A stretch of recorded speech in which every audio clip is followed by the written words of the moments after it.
வணக்கம் cine liquor viewers. என்னதான் ஒரு படத்தில் நம்மளுக்கு பிடிச்ச ஹீரோ ஹீரோயின்ஸ் நடிச்சிருந்தாலும் அந்த படத்தோட கதை நல்லா இல்லைன்னா நம்மளுக்கு அந்த படம் பிடிக்காமல் போயிடும். அப்படி ஒரு படம் நம்மளுக்கு பிடிக்கணும்னா அந்த படத்தோட கதை நம்மளுக்கு பிடிச்சிருக்கணும்.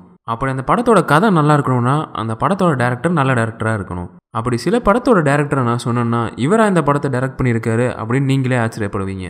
அதில் ஃபர்ஸ்ட் என்ன படம் அப்படின்னு பார்த்தீங்கன்னா புதிய கீதை. இந்த படத்தில் இளைய தளபதி விஜய், மீரா ஜஸ்மின் லீட் ரோல் பண்ணியிருப்பாங்க.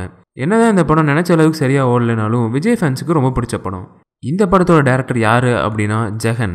இவரை மாயாண்டி குடும்பத்தினர், கோரிப்பாளையம் அப்படிங்கிற படத்துலலாம் பார்த்துருப்பீங்க. இளைய தளபதியை வச்சு டைரக்ட் பண்ண இவர் இப்போ எந்த படமுமே டைரக்ட் பண்ணுறதில்ல. அடுத்து என்ன படம் அப்படின்னு பார்த்தீங்கன்னா குணா. எப்போவுமே கமலோட படம்னா டேரக்டரோட இன்டென்ஸை விட கமலோட இன்டென்ஸ் தான் ஜாஸ்தியாக இருக்கும். அப்படி குணா படத்தோட டேரக்டர் யாருன்னு பார்த்தீங்கன்னா நிறைய காமெடி ரோல், வில்லன் ரோலில் பண்ணியிருக்க சந்தான பாரதி தான். இன்னொரு முக்கியமான விஷயம் என்னென்னா மகாநதி படத்தோட டேரக்டரும் இவரே தான். ஆக்டர் ஜீவாவோட ஃபர்ஸ்ட் படம் ஆசை ஆசையாய். இந்த படத்தோட டேரக்டர் யாரு அப்படின்னா மனம் கொத்தி பறவை, தேசிங்க ராஜா இந்த மாதிரி படத்துல காமெடி வில்லன் ரோல் பண்ண ரவி மரியா தான். இவரும் இப்போ எந்த படமும் டைரக்ட் பண்றதில்ல.